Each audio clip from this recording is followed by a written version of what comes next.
Saudações, bom dia, boa tarde, boa noite. Novamente o professor, escritor e ensaísta angolano João Fernando André.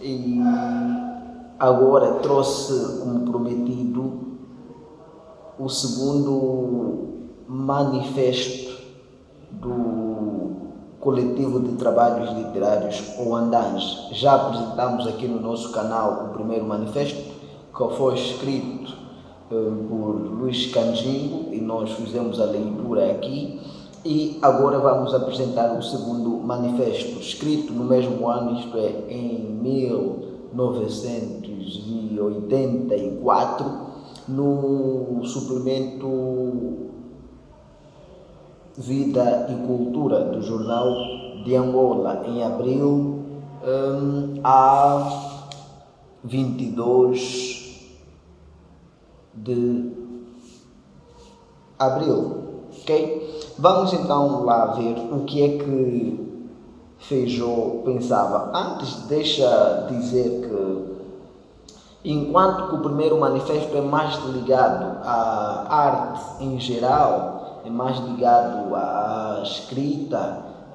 também poderia ser implementado a pintura e outras formas. O Luís Canjinho traz aí uma abordagem ligada ao que ele pensa a respeito do que devia ser a arte, do que devia ser a literatura. Já neste manifesto, Lopito Feijó vai trazer uma linguagem mais ligada à poesia propriamente dita, vai trazer uma linguagem mais ligada assim então à literatura. Vamos ler o manifesto. O manifesto tem o título, então, Para uma consciência visual da linguagem, escrito por Lopito Feijó. Ora, ele vai começar dedicando então, com todo o respeito, ao Dr. Inácio da Fonseca Costa, também para o Carlito Feijó, que é amigo, primo e colega dele, que não sabemos aqui se é colega da academia, visto que estudou Direito, ou se era colega do Andange. Isto não sabemos, mas ele diz que é primo dele. Ora, vamos ler palavra por palavra. Interessa-nos, quanto antes, mais do que nunca, o caráter visual da linguagem, certa, necessariamente acompanhante nossa, horizontal e dinamicamente perspectivada, mas nunca dissociada de modo algum do verbo na sua forma possível e abstrata. Trata-se, portanto, de uma nova consciencialização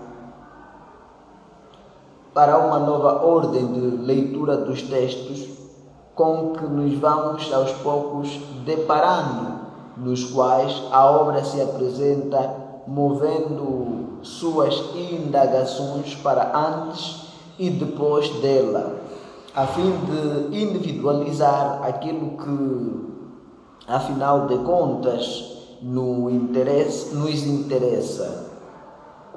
O universo de relações em que ela tem origem e os processos artístico-típicos que presidem a sua formação, em que a grafia dos motivos literários é levada a cabo com maior amplitude na medida em que são variados e diferenciados no campo da sua aplicação.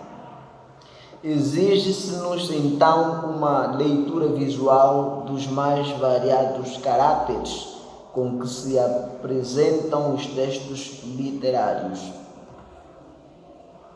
Estamos perante modernos textos poéticos em que a palavra se apresenta de sentido dimensional, mais ou menos exigente, e não se pode desperceber a carga audiovisual das imagens, símbolos, musicalidade e o ritmo que permite a baila.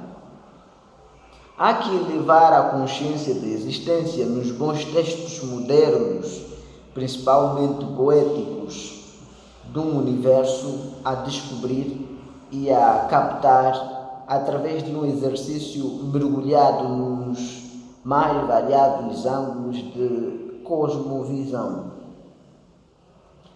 Os textos a que mais diretamente nos referimos são poéticos, de uma mensagem fundamentalmente ambígua, polivalente, de uma pluralidade de significantes fecundos e positivos que convivem num só significado e num só referente social, em que necessariamente o mundo analógico reside, correndo o risco de às vezes serem entendidos como metafísicos quando pretensiosamente lidos, pois partimos do princípio de que a leitura é feita com cunho e sentido crítico.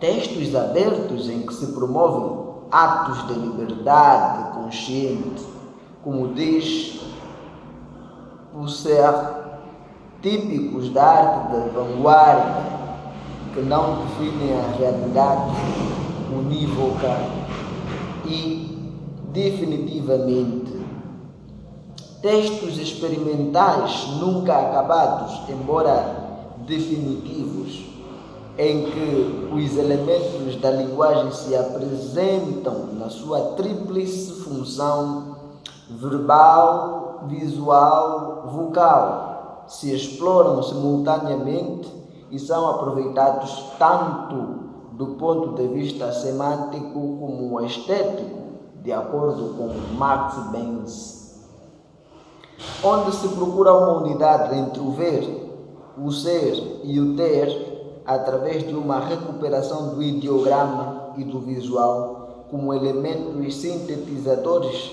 da experiência vivida, pois não existem sombras de dúvidas que a escrita, tanto assim como a leitura, estejam relacionados com o caráter e a inteligência humana, e que a palavra não é o único meio pelo qual o homem pode expressar os seus sentimentos.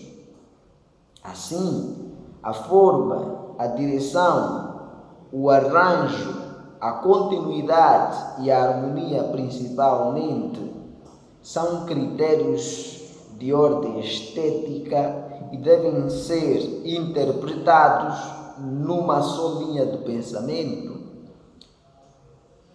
que se traduz na maneira como procede o indivíduo ao apresentar-nos o texto, veículo de transmissão responsabilizado e sem confusão no espírito. O dinamismo, a vontade e o otimismo, a maneira como os demais elementos constitutivos do texto se apresentam, a ordem, desordem e a desordem, ordem, o sentido do texto, a distância das palavras, o percurso da pena sobre o papel e o equilíbrio original, simplesmente fácil, são pormenores que visualmente podem ter e de per si têm já a sua importância, pois isolar um só elemento no decorrer da leitura torna-se apenas um processo. A sua significação encontra-se na relação com os outros elementos, como já mais acima ficou expresso. Somos assim encaminhados ao centro da visão crítica e consciente de Genet, e diremos que, objetivamente, por esta via ocupar-se-iam centímetro e centímetro todos os cantos de um largo espaço abstrato, quadro imenso em que as simetrias dissimuladas esperam na aparente imobilidade, em que um olhar atento aí venha restabelecer, através da descoberta e captação da arquitetura gráfica em que se envolve e universaliza o trabalho, através de uma concepção científica do mundo que nos rodeia, em que se associa o denso leque de conhecimentos sociais, denso leque de conhecimentos absolutamente importantes na prática da leitura, porque o pensamento abstrato está íntima e indissoluvelmente ligado à linguagem e é produto da atividade social do homem. Ainda na perspectiva do texto literário participante, marcado já pelo gosto do exercício experimentalista na linha de vanguarda dos textos, processos, alguns vão surgindo e urge extrair algo no que está por detrás e é o que está à vista, pois a clareza advém da relação, da rapidez e da extensão da imagem, e é pela imagem que o mundo se converte numa aldeia planetária, segundo a expressão usada por McLuhan. Não se deve, pois, nenhum aspecto descurar, nem olhar superficialmente, porque assim, agindo, corre-se o risco de não ver qualquer intenção ou vê-la, mas de sentido extracontextual, sentido que para Roland Barthes é a união de um significado e um significante, conteúdo do texto, mensagem, matéria do texto, mensagem. Nunca é demais aflorar que a leitura da imagem não se faz, portanto, pelos canais que conduzem à leitura da palavra. A gramática e a sintaxe são outras. A imagem é muito mais rica de caráteres representativos do que a palavra, e aquela porque se refere a uma realidade objetiva contém dentro de si maior capacidade de representação, comunicação e uma extraordinária capacidade de significação, pois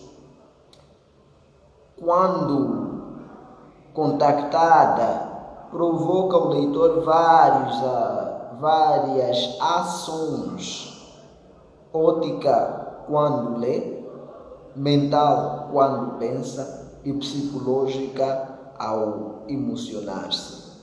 Já que impunha-se pela sensibilidade do poema habilidosamente delineado para sugerir graficamente os objetos nele mencionados. Nestes casos, embora as palavras sejam evocativas, o poema perderia a maior parte do seu impacto quando recitado sem a necessária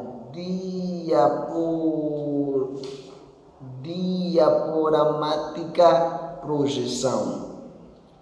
Ao contrário dos poemas tradicionais, o ritmo é essencial, mas não é necessário que seja fixo e regular, para que não se acorrente o texto e para que se dê maior liberdade tanto ao escritor como ao leitor.